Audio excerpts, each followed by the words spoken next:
केहू के तनो करी पीछा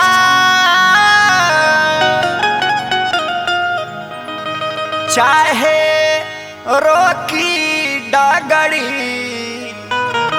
कि जबले प्रभु ना बिगड़ी तबले नाही बिगड़ी जबले प्रभु ना बिगड़ी तबले नाही बिगड़ी केहू के तनो करी पीछा केहू के तनो करी पीछा चाहे रोकी डगड़ी जबले प्रभु ना बिगड़ी तबले नाही बिगड़ी रे जबले प्रभु ना बिगड़ी तबले नाही बिगड़ी।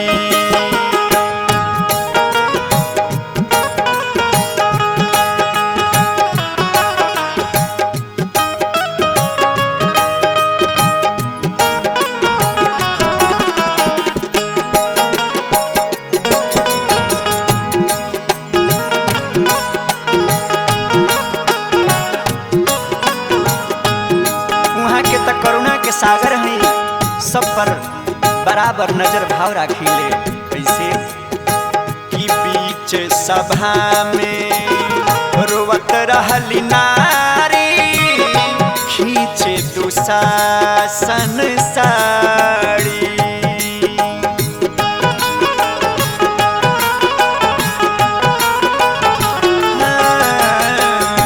बीच सभा में रोवत रहली नारी खींचे दुशासन साड़ी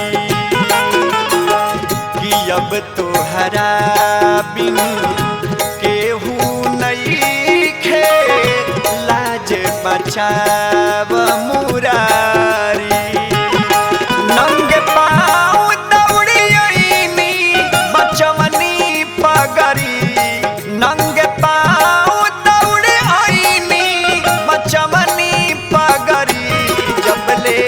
प्रभु ना बिगड़ी तबले नाही बिगड़ी रे जबले प्रभु ना बिगड़ी तबले नाही बिगड़ी।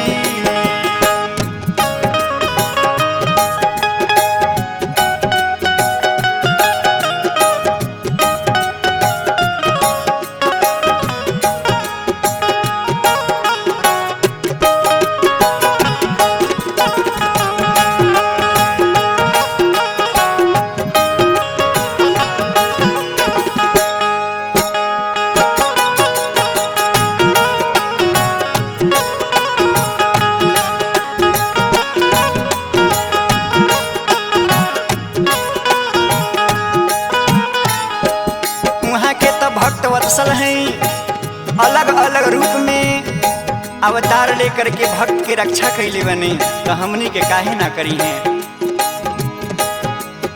कि भक्त प्रहलाद के आके बचौनी नरसिंह रूप बना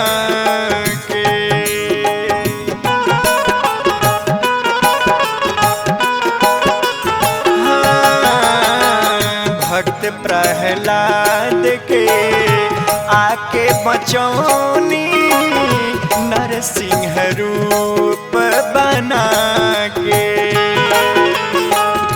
डूबत सिंधु में गज के उबरनी कैसी नजर मुस्का के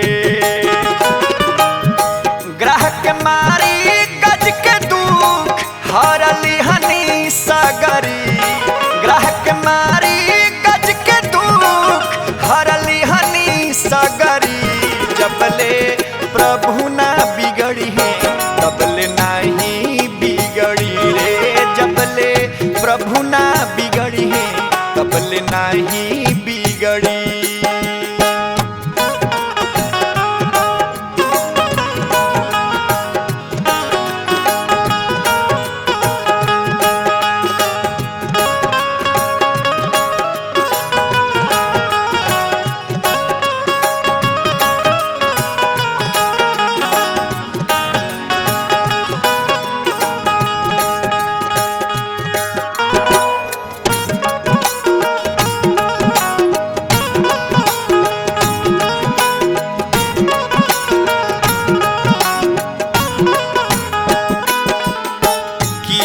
जे पुकारल आके उबरानी कब आई हमनी के बारी।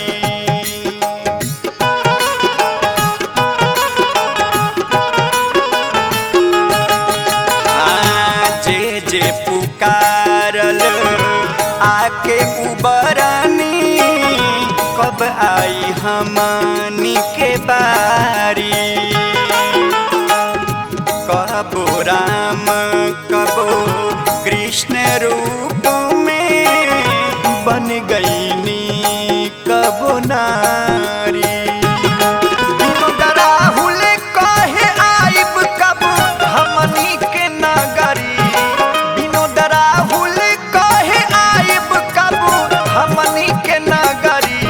जबले प्रभु ना बिगड़ी है कबले नाही बिगड़ी रे। जबले प्रभु ना बिगड़ी है कबले नाही बिगड़ी। केहू के तनो करी पीछा केहू के तनो करी पीछा चाहे रोकी डगड़ी। जबले प्रभु ना बिगड़ी है कबले नाही बिगड़ी रे। जबले प्रभु ना बिगड़ी है कबले नाही बिगड़ी रे। जबले